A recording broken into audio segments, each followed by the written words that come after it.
რატომ არის საჭირო გრუნტის გამოყენება მშენებლობაში? გრუნტის გამოყენება აუცილებელია, რადგან მშენებლობის პროცესში ქმნის სუფთა ზედაპირს, რაც ყოველი სამუშაო პროცესის შესრულების მთავარი წინაპირობაა. კედლის ლესვისას უკეთესად მიიღებს ნალესს, ჭერის ბათქაშის გაკეთებისას ასევე შექმნის სიმჭიდროვეს.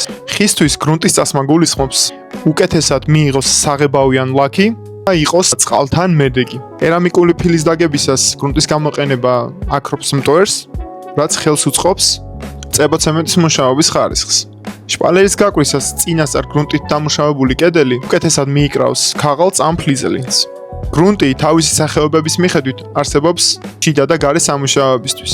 ასევე სხვადასხვა მახასიათებლებით გამოირჩევა.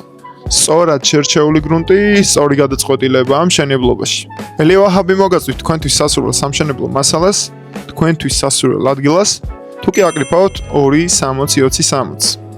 სწორად გაკეთებული რემონტი არის შენი სწორი გადაწყვეტილება.